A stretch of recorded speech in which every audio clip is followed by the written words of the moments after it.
All right, welcome back. Welcome back, you guys. So today we're going to talk about why would you work for yourself rather than work for someone else?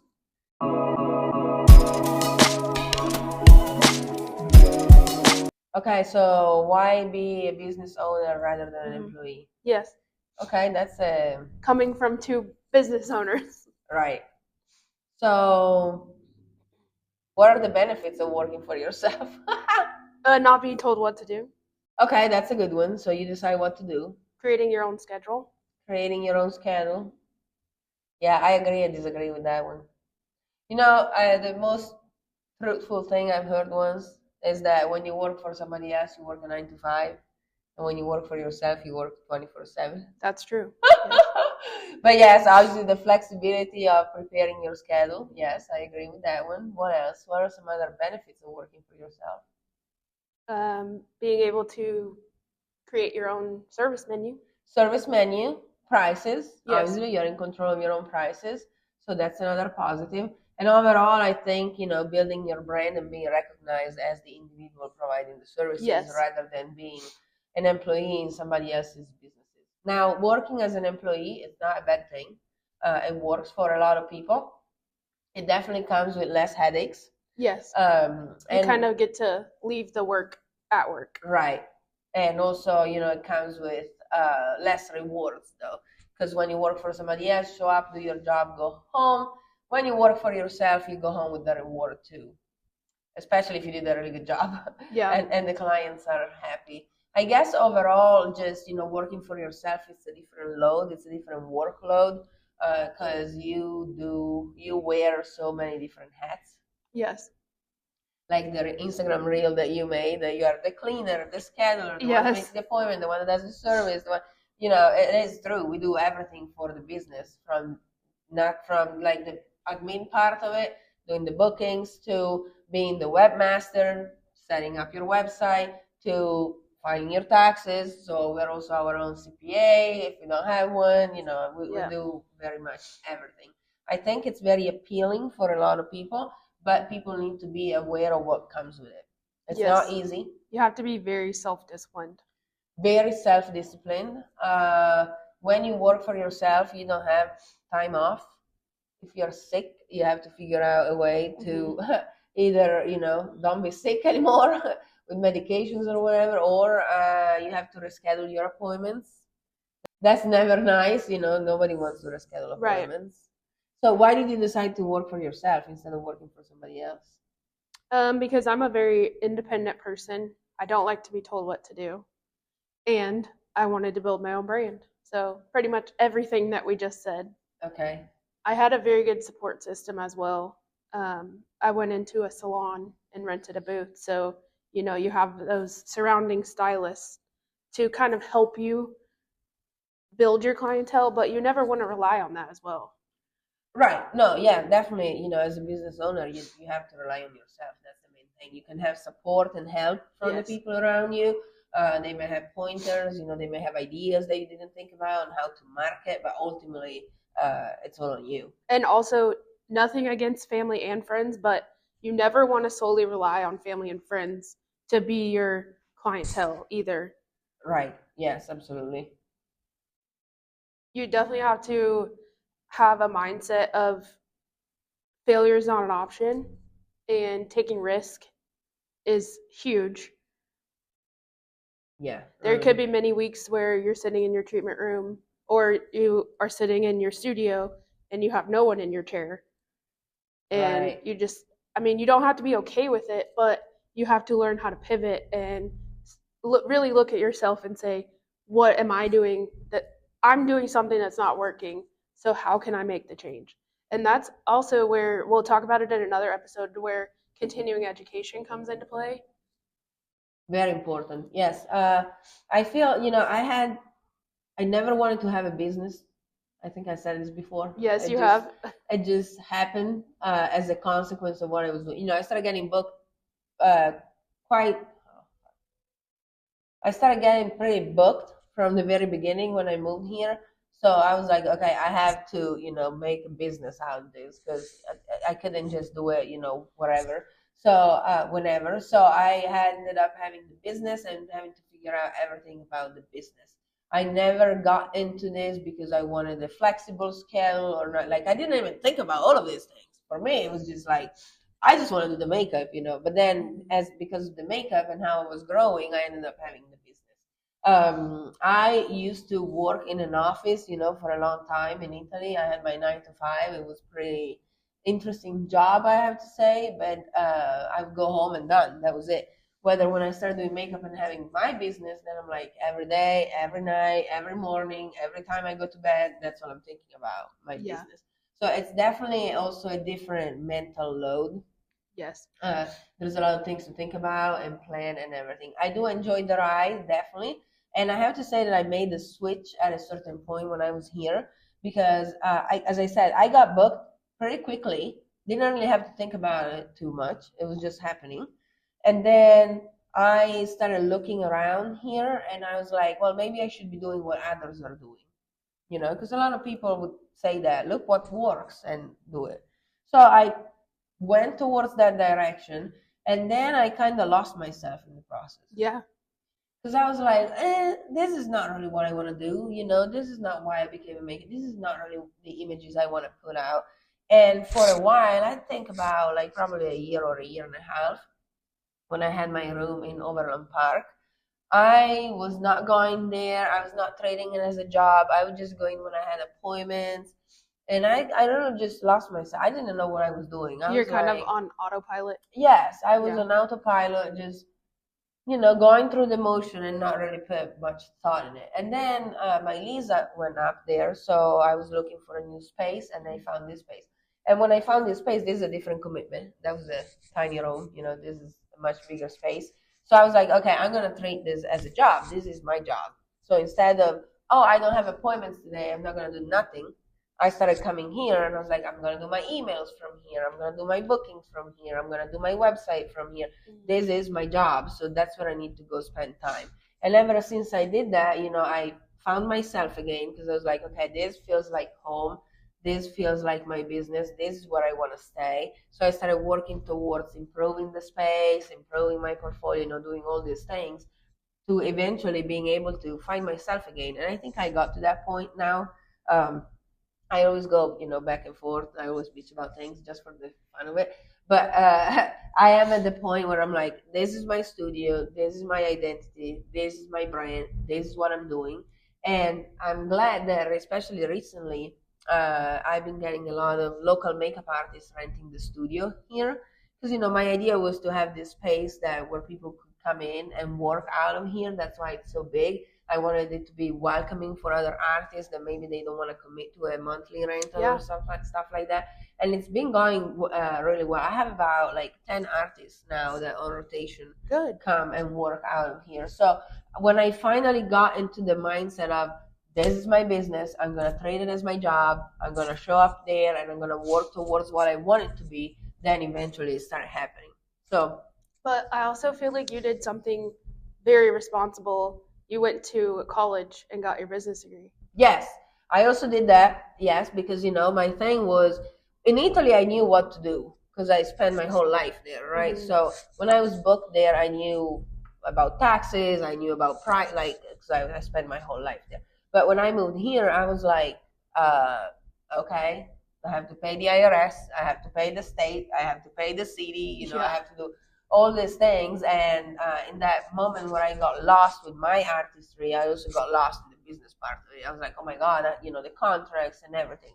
So I decided to enroll in college because I was like, how am I supposed to learn? And I didn't want to use like a business mentor. I want to say better, a business online personality, because even though I'm sure they work for some, I am somebody that needs to understand why I'm doing what I'm doing. So I wanted to have firsthand raw education in business rather than buying, a course from a successful makeup artist who teaches you how to do the makeup business. Yeah. I wanted to have more of a broad knowledge, and that's why I decided to enroll in Classic College.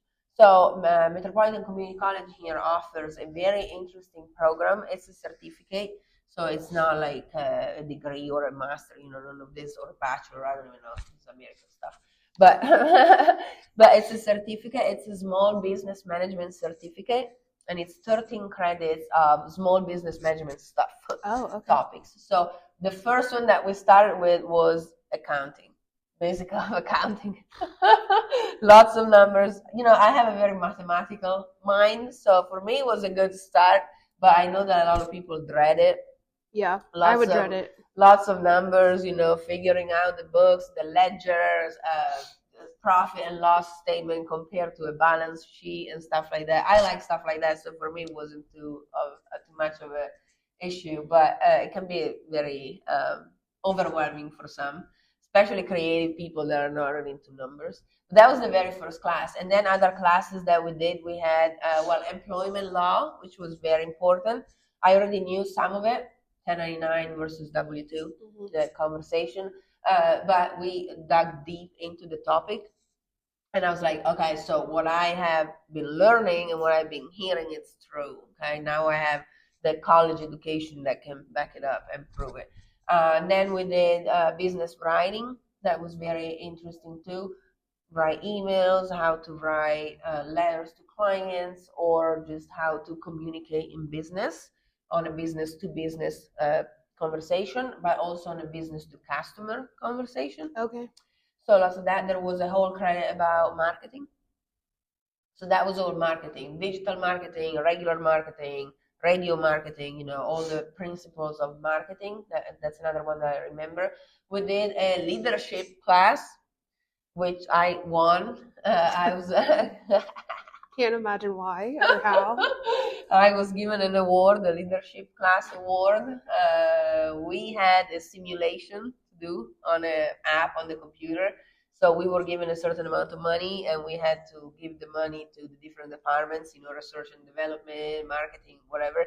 And then the team that sold the most units was the winning team. And my team won. I was chosen to be the leader in that. So we won. And I have that leadership award. So leadership classes too. What else did we do? Employment law. Like, we did all these things that you need for your business. We learn what's your competitive advantage, compared to other businesses. We learn about what we hear everywhere, your target audience. We learn market research. So very, very useful. And it was in district for me, so it wasn't too expensive, I have to say. It took me, and it was all online. Oh, good. So it was perfect for me. Yes, every credit you had 8 weeks to complete, and every week you had the assignments, essays to turn in, different things.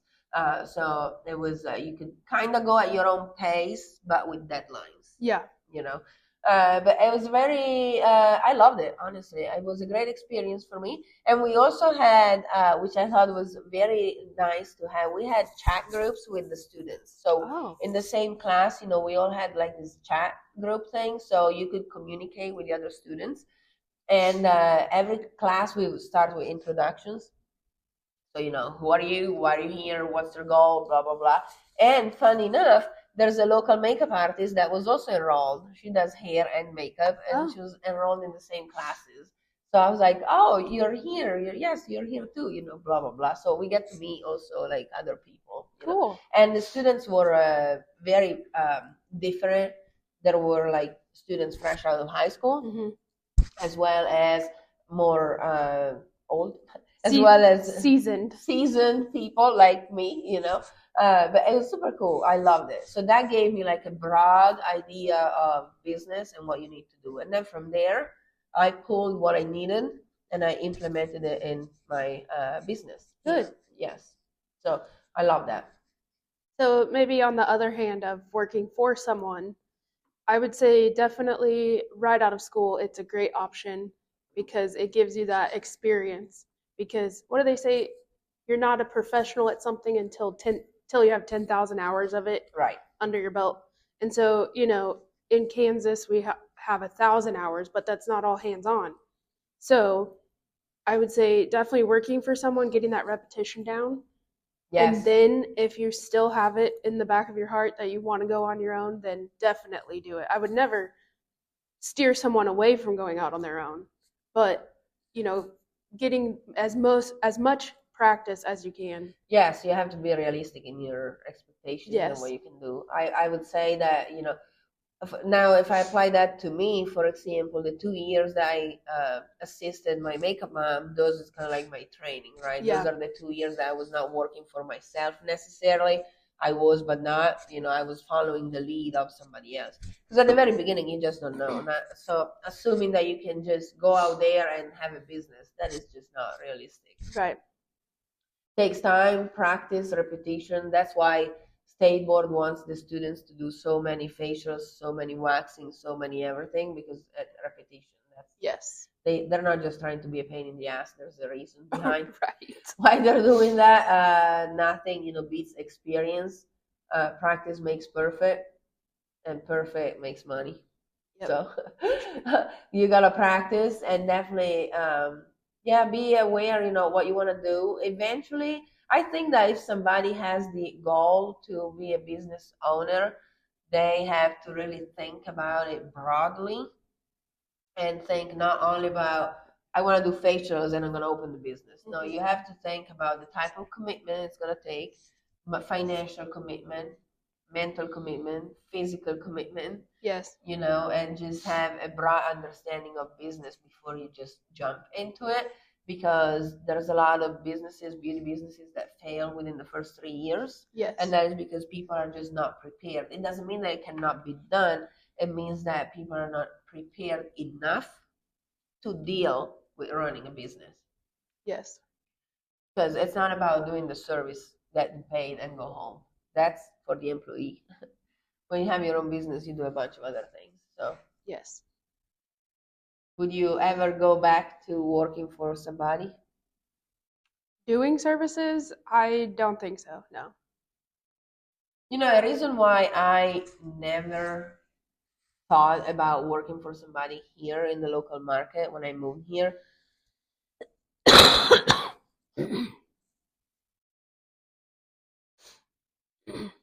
The reason why personally I never thought about working for another business here, a makeup business here in the local market, was because of pricing.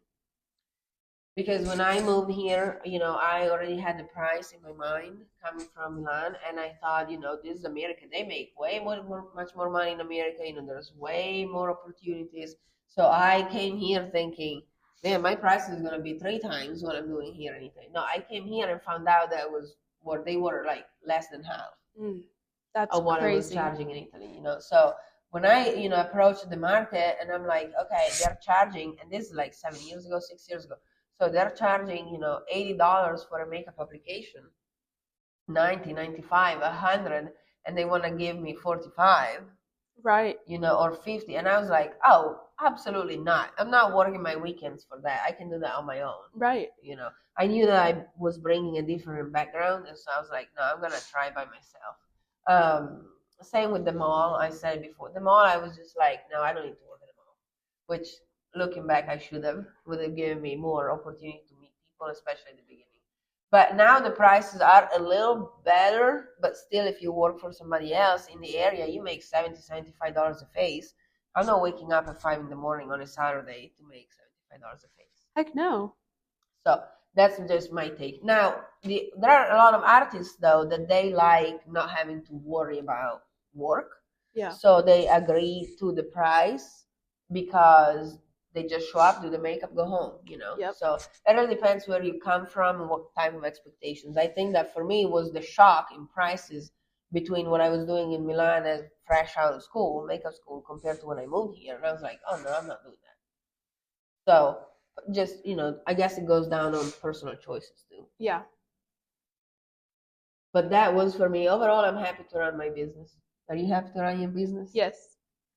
And we can go to these events, and then we have write-offs for all these things, beauty, that we can get done and we can buy. There are certainly pros to run your own business. Yes. I think the pros outweigh the cons. Yes, overall the pros yes. But be smart about it. Yes. Yes. Don't take advantage of it. No. No, don't take advantage of it, and always, be smart about it and think about what you're doing. Like every decision that you make for your business counts, and it's going to do something to the business. Yes. So could be a new system that you implemented, it could be your new website, it could be a new service that you offer, or a service that you decide to not offer any longer. Raising prices. Do you accept tip or you don't accept tip? All these little things that are going to. I also like, this kind of like makes me think that I don't necessarily like a lot of this very niche training, educational training when it comes to business, because there's so many ways to run a business. And not because we are in the beauty industry, we should all do the same thing. Okay. For example, tips or no tips. Okay. There are some businesses, they say don't take the tip, you set your own price. Okay. We're all different. There's all different reasons why somebody may want to accept or not tips. And I don't think we should be giving out blanket statements as to, oh, this is what you need to do. If I think about makeup, for example, trial or no trial. Okay, so there's a whole section of makeup artists that say, no, the client book for what they see, I'm not letting them try my skills. And then there's another section that says, yes, I let the clients try. So there's no right or wrong. It really depends what you're trying to do with your business, at what point you are in your business, how much money do you need? Like, do you need cash flow to bring in clients? So that's why I feel that a more broad education in business is more beneficial for the majority of people. Because a lot of time these online educations that you find are very like focused on something very specific and sell it as the way to go. Yeah. But we don't know nothing about somebody else's business. I think that's one thing that attracts people to this industry is how versatile it is. Right. Plenty of options. You can do anything with it, So there is no. I think a good advice that I was given in business, actually before even business school, but was to set up your business the same way you would want a business to treat you as a customer. That's good. So for me, that's kind of like how I've always rolled in my business. The way I would make decisions would be asking myself, how would I feel about that policy? Yeah. How would I feel about that price increase? How would I feel about that? And kind of positioning myself in the customer point of view helped me do or don't do certain things that I was thinking about. Well, thinking about it another way is when I'm a consumer and I'm out in public, I think about that as well as a business owner. I kind of give a little bit more grace to people at restaurants, like servers or other beauty professionals. If I'm receiving a service, I'm like, okay, it's okay. Don't be so harsh on them, or they might be having a bad day.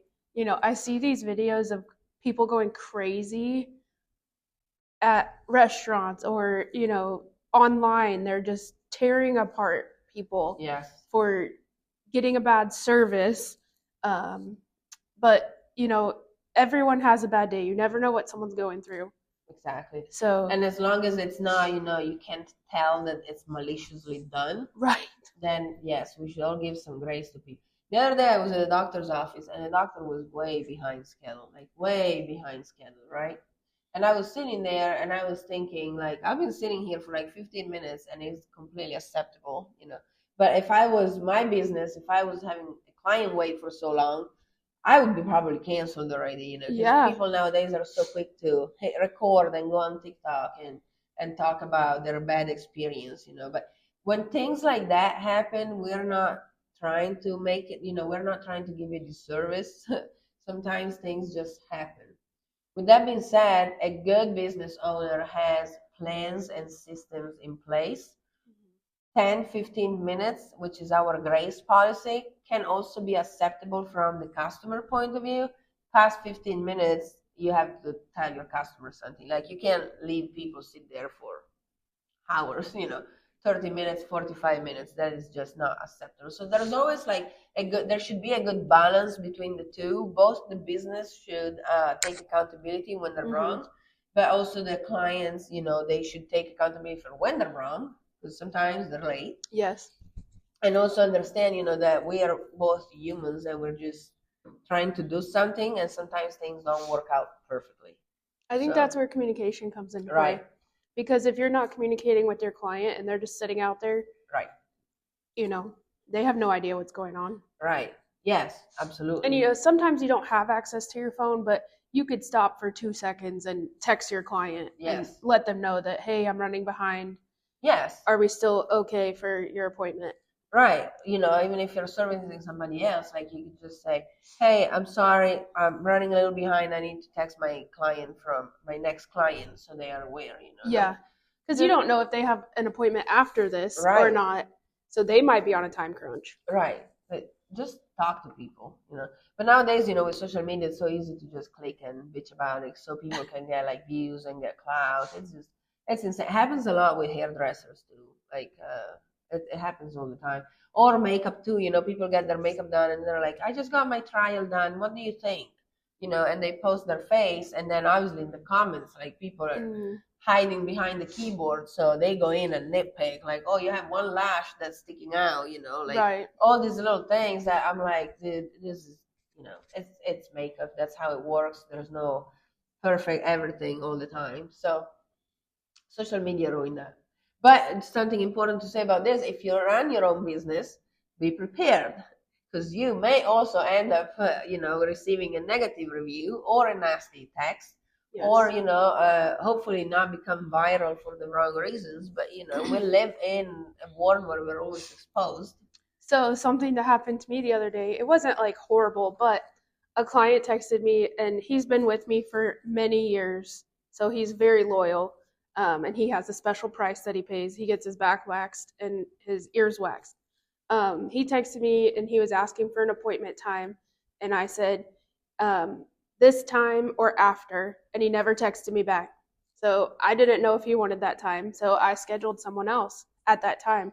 So then I texted him. I said, okay, I now have this time or after available. He texted back immediately and said, I thought we were on for this time. And I said, you never texted me back. And so then it was, he was a little upset, and I was like, I'm sorry. I have new systems in place. You need to respond to me, which I kind of did scroll back through our messages, and he has responded to me every time prior to that. Okay. Yeah. So I was just making sure that I wasn't in the wrong. Yep. But then I now have my website up, www.refreshaesthetics.net. That I'm trying to do all my booking through and everything. So I went ahead and booked him on there, and I messed up when I booked him and booked him for that night that I booked the appointment. So I immediately went back and fixed the time, but then he got that initial appointment date with the price that wasn't what I charged. It was just a mess, but luckily he had grace for me. And it was just, have grace for yourself and for your clients, because, you never know what's going on the other side. Yes. And just talk to people. Yeah. Communication. I don't know why it's so difficult for people to communicate, And then I feel like here people either don't communicate at all, but then when they communicate, they're nasty. Or they communicate way too much. Yes. Or they communicate way too much. Like, come on, people.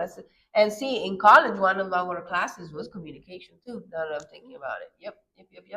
How to approach, communication, how to approach a negative feedback, how to get to the point, all these things, so you can learn how to be a better communicator. Yeah. Very important. I've learned that, speaking of that, I've also learned that those who listen more than they talk, they're generally more successful. Oh. Yep. So we've been talking a lot. But I feel like this is the most I ever talk. Literally. Yes, true. Usually I wouldn't say I'm the best listener. I'm usually just present. In the moment. That's a starting point. That's better than nothing. Yeah. Sometimes I just zone out. Don't forget to turn the notification bell thingy on, you guys. It's somewhere down here or down here. I'm not sure. We'll see on the screen, but you get notified of our episodes, you guys. And today's sponsor is my own business, you guys. Today's sponsor is Lucrezia Maffelli Makeup Artist LLC. My website is www.lucreziamaffellimakeupartist.com. And if you need an idea of the work that she does, she did my makeup. There you go. Episode. Okay, this is how Lucrezia Maffelli works. This is my signature look. Yes. On my friend Megan, she has big eyes with lots of space, so it's always fun creating something new for her. Her eyes lend themselves to a lot of fun things. So this is what we came up today. Yes. It was a great time, like usual. But you guys, yes, you can find me here, as I said, and then you'll find in the description, we're going to put our links, like usual, Instagram, websites, all of it, so you guys can follow us, also our business. If you have any business questions, drop them below. I'm more than happy to help. And you can follow me on Instagram at refresh_SD. That's ESTY. And on her new website, she got a new website. What's her new website? Yes, www.refreshaesthetics.net. Perfect. All right, we'll see you on our next episode. Thanks. Bye.